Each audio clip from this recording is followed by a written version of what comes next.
आज दोस्तों welcome back to my YouTube channel. तो आज की इस वीडियो में हम पढ़ने वाले हैं पैंक्रियाटाइटिस। तो पैंक्रियाटाइटिस समझने से पहले हम थोड़ा पैंक्रियाज के बारे में समझ लेते हैं कि पैंक्रियाज क्या होता है। तो देखिए, the pancreas is a gland located behind the stomach. तो जो पैंक्रियाज है हमारा, वो क्या है, एक ग्लैंड होती है जो कि कहाँ पर प्रेजेंट होती है, जस्ट स्टमक के बिहाइंड। मतलब देखा जाए तो स्टमक के जस्ट पीछे की साइड हमें क्या पैंक्रियाज देखने को मिलता है, जो यहाँ पर थोड़ा थोड़ा विजुअल हो रहा है कहाँ पे, स्टमक के जस्ट पीछे। तो कुछ इस प्रकार से डायग्राम होता है हमारे पैंक्रियाज का, कुछ इस प्रकार से।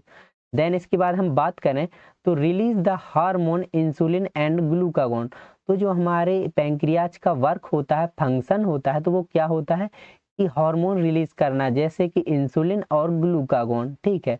एज वेल एज, और साथ ही साथ digestive enzyme that help you digest and absorb food. तो साथ ही साथ क्या करता है कि कुछ डाइजेस्टिव एंजाइम भी सीक्रेट करता है, निकालता है, ताकि जो एंजाइम है वो किस में हेल्प करे, डाइजेस्टिव फूड में, जो फूड को डाइजेस्ट करने में हेल्प कर सके, हमारे डाइजेशन में हेल्प कर सके एंजाइम। तो इसमें भी ये वर्क करता है हमारा पैंक्रियाज। क्या है ये, डाइजेस्टिव सिस्टम का एक एसेसरी ऑर्गन होता है। क्या है, पैंक्रियाज एसेसरी ऑर्गन होता है। देन इसके बाद हम बात करते हैं कि पैंक्रियाटाइटिस क्या होता है। तो चलिए, तो pancreatitis is inflammation of the pancreas. देखिए, जब हमारे पैंक्रियाज में कोई भी इन्फ्लामेशन हो जाता है, इन्फेक्शन हो जाता है, स्वेलिंग आ जाती है, तो उस कंडीशन को हम बोलते हैं पैंक्रियाटाइटिस। जो आप यहाँ पर देख पा रहे हो, क्या है, यहाँ पर एक इन्फ्लामेशन हो गया है पैंक्रियाज को, ठीक है। अब हम पैंक्रियाटाइटिस की बात करें तो ये दो प्रकार से होते हैं, acute pancreatitis and chronic pancreatitis. चलिए आगे देखते हैं क्या होते हैं। तो चलिए अब हम देखें तो देखिए, ये दो प्रकार से तो होता ही है। कौन कौन सा, एक्यूट पैंक्रियाटाइटिस। तो एक्यूट पैंक्रियाटाइटिस क्या होता है कि is inflammation of the pancreas that occurs suddenly and usually resolve in a few days with a treatment. तो जो एक्यूट पैंक्रियाटाइटिस है वो क्या होता है कि अचानक से हो जाता है। कोई अचानक से जब इन्फ्लामेशन हो जाता है हमारे पैंक्रियाज में, और क्या होता है कि वो कुछ दिनों के बाद ठीक भी हो जाए, मतलब फ्यू डेज विथ ट्रीटमेंट, हम ऐसा ट्रीटमेंट दें कि वो कुछ दिनों के बाद ठीक भी हो जाए, तो उस कंडीशन को क्या बोलते हैं, हम एक्यूट पैंक्रियाटाइटिस बोलते हैं, ठीक है। Acute pancreatitis can be life threatening unless with a severe complication. तो क्या होता है, एक्यूट पैंक्रियाटाइटिस जो है वो लाइफ थ्रेटनिंग, मतलब कि ये जानलेवा भी हो सकता है अगर क्या हो कि कोई सीवियर कॉम्प्लिकेशन अगर हो, तो क्या हो सकता है, ये जानलेवा भी हो सकता है, ठीक है। एंड क्रोनिक पैंक्रियाटाइटिस बोलें तो is a long lasting inflammation. अगर बहुत ज़्यादा समय तक इन्फ्लामेशन रहता है पैंक्रियाज में, तो ठीक है, पैंक्रियाज में ज़्यादा देर तक इन्फ्लामेशन रहता है, तो उस कंडीशन को क्या बोलते हैं, हम क्रोनिक पैंक्रियाटाइटिस बोलते हैं, ठीक है। Pancreas that does not heal or improve, मतलब कि ये क्या होता है कि जल्दी से हील नहीं होता, मतलब जल्दी से ठीक नहीं होता, अपने आप को रिकवर करने में टाइम लेता है, लॉन्ग लास्टिंग तक इन्फ्लामेशन रहता है, तो उस कंडीशन को हम क्रोनिक पैंक्रियाटाइटिस बोलते हैं। आशा है कि आप इतना समझ गए होंगे।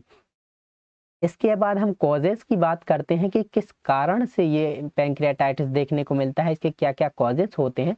तो सबसे पहले हम देखें तो is the majority of cases, मतलब कि acute pancreatitis is caused by gall stone. क्या होता है कि अगर गॉल ब्लैडर होता है जो हमारा, गॉल ब्लैडर में अगर पथरी हो जाती है, ठीक है, गॉल स्टोन हो जाते हैं, तो उस कंडीशन में भी क्या हो सकता है कि पैंक्रियाटाइटिस हो सकता है।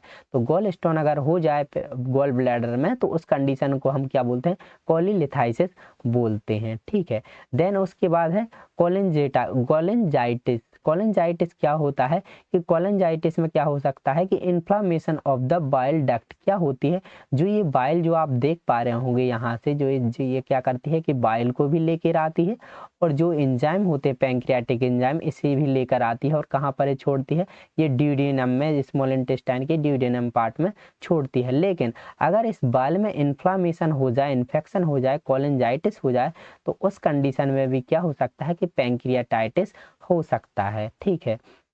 देन इसके बाद हम अदर कॉजेज की बात करें तो देखिए, हैवी एल्कोहल यूज, अगर कोई पर्सन ज़्यादा मात्रा में दारू पीता है, एल्कोहल लेता है, ठीक है, तो उस कंडीशन में भी क्या हो सकता है कि उसे पैंक्रियाटाइटिस की डिसीज हो सकती है। देन उसके बाद यूज़ ऑफ सर्टेन मेडिकेशन, ज़्यादा मात्रा में मेडिकेशन लेने से भी, ड्रग यूज़ करने से भी पैंक्रियाटाइटिस हो जाता है। देन उसके बाद अगर पैंक्रियाज में कोई इन्फेक्शन हो जाता है तो उस कंडीशन में भी ये हो जाता है। एंड ट्रू में अगर कोई चोट लग जाती है तो उस कंडीशन में भी पैंक्रियाटाइटिस की डिसीज देखने को मिल सकती है। देन इसके बाद हम बात करें पैंक्रियाटिक सर्जरी, अगर पैंक्रियाज में कोई सर्जरी हुई है तो उस कारण से भी हो सकता है। And severe injury to the abdominal area, अगर आपके जो एब्डोमिनल एरिया है, जो पेट होता है, उसमें अगर कहीं भी कोई इंजरी होती है, सीवियर चोट लग जाती है तो उस कारण से भी पैंक्रियाटाइटिस डिसीज हो सकती है। देन इसके बाद जेनेटिक फैक्टर्स के कारण भी हो सकती है। एंड वायरल इन्फेक्शन भी होते हैं, जो अगर वायरल इन्फेक्शन हुआ है पैंक्रियाज में तो उस कारण से भी पैंक्रियाटाइटिक मतलब इन्फ्लामेशन हो सकता है पैंक्रियाज में। देन उसके बाद हम बात करें blockage of the pancreatic duct, जो हमारी जो डक्ट होती है, आप देख पा रहे होंगे यहाँ पर जो डक्ट है हमारी कॉमन बाइल डक्ट होती है, अगर इसमें ये ब्लॉक हो जाती है तो उस कारण से भी पैंक्रियाटाइटिस की डिसीज देखने को मिल सकती है। ठीक है। Damage to the duct pancreas during surgery, अगर कोई सर्जरी के दौरान अगर वो जो डक्ट है वो डैमेज हो जाती है तो उस कारण से भी पैंक्रियाटाइटिस की डिसीज हो सकती है। इन्फ्लामेशन मतलब हो सकता है किसमें, पैंक्रियाज में।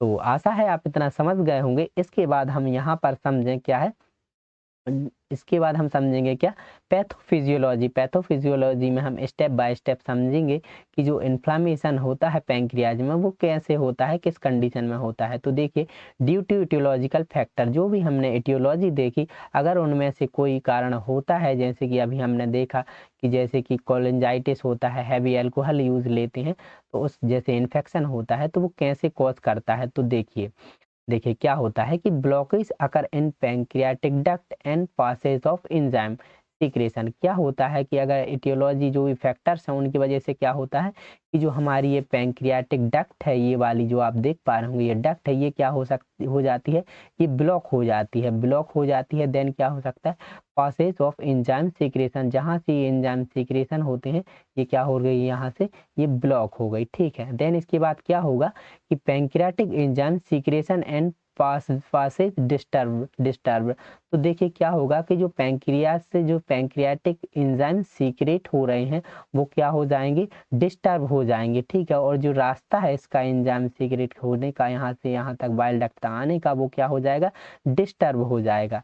देन उसके बाद क्या होगा, दीज एंजाइम में डिस्ट्रॉय द पैंक्रियाटिक सेल। अब जो एंजाइम है वो यहाँ पर बाइल डक्ट तक नहीं आ पाएंगे, वो क्या हो गए, यहीं पर रह जाएंगे। तो वो क्या करने लगेंगे एंजाइम, वो एंजाइम क्या करने लगेंगे, पैंक्रियाटिक सेल को डिस्ट्रॉय करने लगेंगे। जो पैंक्रियाज की जो सेल्स होती हैं उन्हें क्या करने लगेंगे, किल करने लगेगा और डिस्ट्रॉय करने लगेगा क्या, एंजाइम, क्योंकि वो भी बहुत खतरनाक होता है पैंक्रियाज एंजाइम। अगर वो यहीं रहेगा तो वो क्या करने लगेगा, डिस्ट्रॉय करने लगेगा पैंक्रियाज की सेल को, जिससे कि इन्फ्लामेशन होगा। देखिए जिससे क्या होगा, इन्फ्लामेशन अकर, जिससे क्या होगा कि पैंक्रियाज में क्या होने लगेगा, इन्फ्लामेशन कॉज होने लगेगा।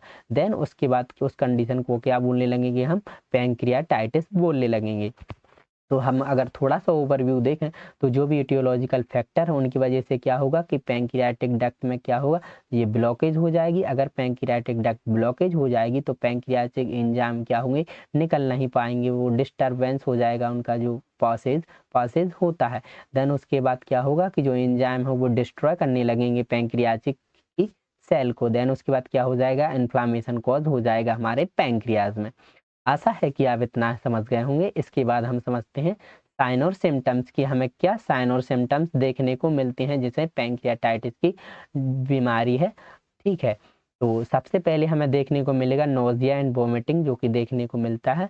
एंड उसके बाद हमें फीवर देखने को मिल सकता है। इंक्रीज हार्ट रेट इंक्रीज हो जाएगी। स्वॉलोइंग एंड टेंडर एब्डोमेन, जो एब्डोमेन होता है वो एब्डोमेन एरिया क्या होगा, उसमें स्वेलिंग देखने को मिल सकती है, सूजन देखने को मिल सकती है। ठीक है। देन उसके बाद हम बात करें dehydration and low blood pressure, हमें ब्लड प्रेशर लो मिलेगा एंड डिहाइड्रेशन, पानी की कमी भी हो सकती है। देन उसके बाद क्या मिलेगा उसमें, क्ले कलर्ड स्टूल, हमें क्या होगा, जो स्टूल होता है वो क्ले कलर्ड मतलब कि मिट्टी के जैसे कलर का वो क्या हो जाएगा, स्टूल देखने को मिलेगा। ठीक है, ये हमें साइन और सिम्टम्स देखने को मिलते हैं। ठीक है, देन उसके बाद क्या, इनडाइजेशन, जो डाइजेशन होना चाहिए प्रॉपर मात्रा में, वो प्रॉपर मात्रा में डाइजेशन मतलब कि डाइजेस्ट नहीं हो पाएगा फूड प्रॉपर तरीके से। देन उसके बाद बात करें हम, जॉइंडिस की बीमारी हो जाएगी, मतलब कि पीलिया देखने को मिलेगा। एंड क्या होगा, रेस्पायरेटरी डिसीज, रेस्पायरेशन में भी बहुत ज़्यादा तकलीफ होगी, डिसीज होगी। देन उसके बाद क्या है, गैसियस एब्डोमिनल फुलनेस, मतलब कि पेट में जो क्या होता है, गैस सी बनने लगेगी। देन उसके बाद हमें डायबिटीज़ की बीमारी भी देखने को मिलेगी, मतलब कि शुगर की। वो क्यों देखने को मिलेगी, क्योंकि जब हमारा पैंक्रियाज ही इन्फ्लामेशन हो जाएगा पैंक्रियाज में, तो पैंक्रियाज क्या करता है कि इंसुलिन हार्मोन सीक्रेट करता है। अगर इंसुलिन की कमी होगी, इंसुलिन प्रॉपर मात्रा में नहीं निकलेगा, तो क्या होगा कि जो ब्लड में क्या होगा कि जो ग्लूकोज की मात्रा क्या होगी, बढ़ जाएगी। अगर ब्लड में ग्लूकोज की मात्रा बढ़ जाएगी तो पेशेंट को क्या, डायबिटीज़ का खतरा बढ़ जाएगा, मतलब कि डायबिटीज़ देखने को मिल सकती है। तो ये हमें साइन और सिम्टम्स देखने को मिल सकते हैं पैंक्रियाटाइटिस वाले पेशेंट में। चलिए आगे देखते हैं हम, डायग्नोस्टिक इवैल्यूएशन हम कैसे करेंगे। तो सबसे पहले हम हिस्ट्री कलेक्शन करेंगे, देन उसके बाद फिजिकल एग्जामिनेशन में अस्कल्टेशन, पाल्पेशन, ठीक है, ये करेंगे। देन उसके बाद हम सीबीसी टेस्ट भी करेंगे and CT scan and MRI, ये हम डायग्नोस्टिक इवैल्यूएशन में करेंगे। ठीक है, इसके बाद हम समझते हैं मैनेजमेंट, हम कैसे मैनेजमेंट करेंगे इस डिसीज़ का। तो मेंटेन एडुकेट न्यूट्रिशन, तो जो भी न्यूट्रिशन होते हैं, हमें न्यूट्रिशन पर प्रॉपर ध्यान देना होता है कि प्रॉपर जो पेशेंट है उसमें न्यूट्रिशन है कि नहीं, इलेक्ट्रोलाइट फुल है कि नहीं, तो हमें न्यूट्रिशन प्रॉपर मात्रा में देने हैं, मेंटेन करने हैं। And give the IV fluid, हम आईवी फ्लूइड प्रॉपर देंगे। ठीक है, एंड एंटीबायोटिक देंगे एंड एनाल्जेसिक, जो कि क्या करती हैं, टू रिलीव द पेन, जो भी पेन होता है पेन किलर एनाल्जेसिक हम देंगे। ठीक है, and to control fluid and electrolyte imbalance, अगर कोई भी इलेक्ट्रोलाइट इम्बैलेंस है, जैसे सोडियम, पोटेशियम, कैल्शियम, मैग्नीशियम की अगर मात्रा कम है, तो क्या करेंगे, हम उन्हें इम्बैलेंस की जगह बैलेंस बनाकर रखेंगे। ठीक है, प्रॉपर मात्रा में इलेक्ट्रोलाइट प्रोवाइड करेंगे पैंक्रियाटाइटिस वाले पेशेंट को। तो इतना कुछ करेंगे। तो आशा है कि आपको वीडियो समझ में आई होगी। अगर आप हमारी वीडियो समझ में आई होगी तो हमारे चैनल को सब्सक्राइब ज़रूर करें, और अगर आपको हमारी इस वीडियो की पीडीएफ चाहिए तो हमारे इस नंबर पर ज़रूर मैसेज करें। Thank you for watching my video.